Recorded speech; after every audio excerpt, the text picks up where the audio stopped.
नमस्कार, प्रणाम, हर हर महादेव, जय भोजपुरी समाज। हम भोजपुरी गायक सद्दाम शहजादे आज अपने गुरु जी के स्टूडियो पे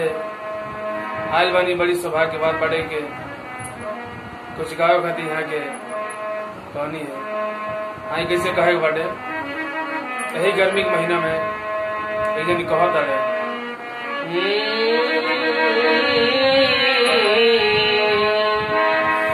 आहो गौरमी के दिनबा,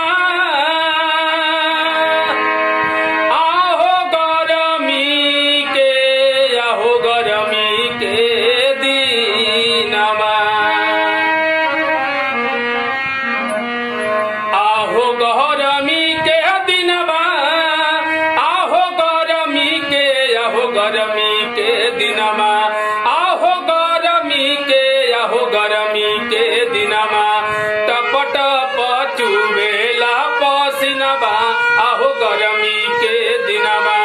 टप टप चुबेला पसीनबा, आहो गौरमी के दिनमा।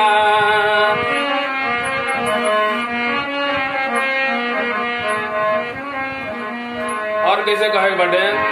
अब बहे नाही पूर्वा पश्चिमा, अरे कहबन पवन बाया हो गरमी के दिनवा, अरे कहबन पवन बाया हो गरमी के दिनमा, थर थर सिहरे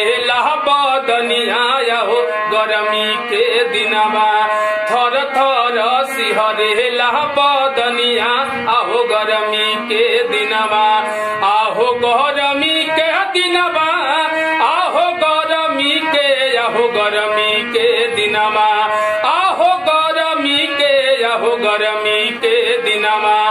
टप टप चुबेला पसीनबा, आहो गरमी के दिनमा, टप टप चुबेला पसीनबा, आहो गरमी के दिनमा।